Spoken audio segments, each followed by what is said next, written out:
Hello बच्चों, चलिए प्रश्न को पढ़ते हैं और समझते हैं। X plus y plus z plus t की घातांक 4 के प्रसार में एक्स की घात 2 वाई की घात 2 कॉमा वाई जेड टी की घात 2 तथा एक्स वाई जेड टी के गुणांक किस अनुपात में है। और यहाँ पर हमें विकल्प दिए गए हैं ए बी सी और डी, और हमें इनमें से सही विकल्प बताना है। प्रश्न को हल करने से पहले हम प्रश्न के लिए मुख्य अवधारणा लिखेंगे, जिसकी सहायता से इस प्रश्न को हल किया जाएगा। तो अवधारणा मुख्य अवधारणा में हम द्विपद प्रसार का एक सूत्र लिखेंगे। यहाँ पर मैं समझा देता हूँ इसे कि यदि x plus y plus z का हम प्रसार करते हैं और इसके घातांक यदि n लेते हैं तो प्रसार के प्रसार में x की घात n1, x की घात या y की घात n2 ले लेते हैं, y की घात n2, z की घात n3 का गुणांक। इसका जो गुणांक होता है वो आप याद रख सकते हैं, ये होता है n का क्रम गुणित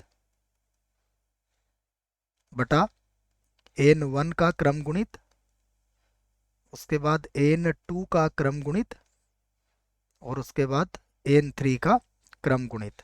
ये बच्चों मैंने आपको 3 के लिए बताया है। आप चाहें तो इसमें 4 पदों के लिए भी देख सकते हैं इसको। अगर 4 पद होंगे a plus b plus c plus d तो क्या होगा, नीचे n1 n2 n3 और n4 आ जाएगा और ऊपर तो n ही रहेगा। ठीक है, तो ये मैंने 3 से आपको यहाँ पर समझा दिया है, ये आप याद रख सकते हैं।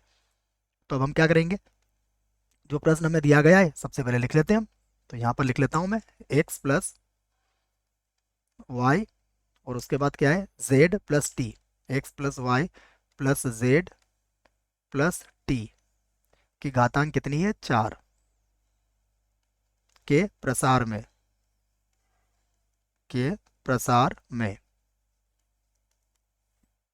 देखिए सबसे पहले क्या पूछा गया है, एक्स की घात 2 वाई की घात 2।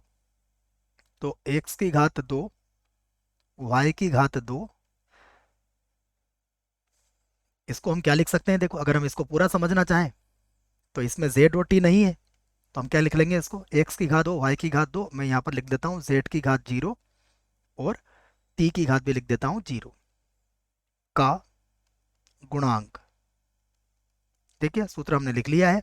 सबसे पहले क्या आएगा, एन का मान यहाँ पर 4 है, तो ये आ जाएगा 4 का क्रम गुणित बटे में देखो एक्स की घात 2 है तो 2 का क्रम गुणित, वाई की घात भी 2 है तो फिर से आ जाएगा 2 का क्रम गुणित। उसके बाद 0 0 है, तो आप चाहें तो 0 0 के क्रम गुणित लिख सकते हैं। हमें पता है 0 का क्रम गुणित कितना होता है, 1 होता है। तो 0 का क्रम गुणित यहाँ पर भी आ जाएगा 0 का क्रम गुणित।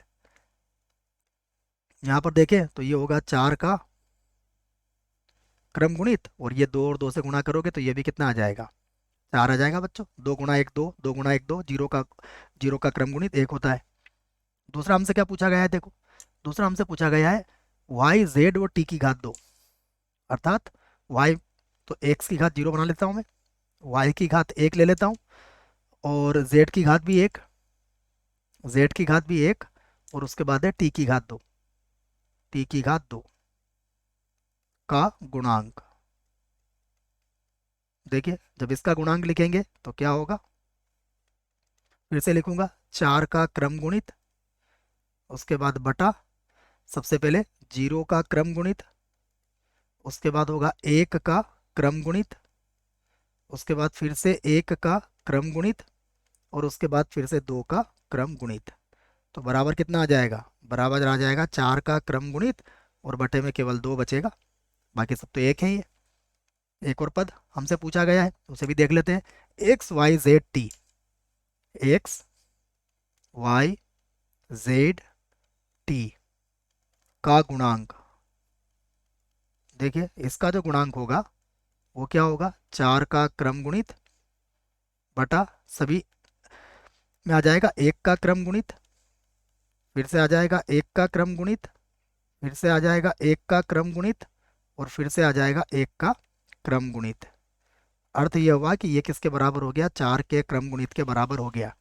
अब हमसे अनुपात पूछा गया है तो अब लिख लेते हैं अभिष्ट अनुपात, अभिष्ट अनुपात।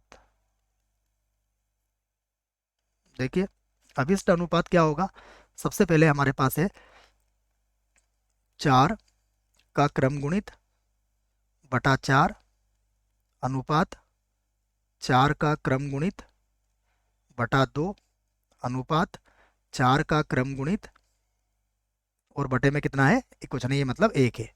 तो देखिए 4 के क्रम गुणित तो कट ही जाएंगे, हमारे पास जो बचेगा वो कितना बचेगा, ये बचेगा 1/4 अनुपात 1/2 अनुपात केवल 1 ही बचेगा।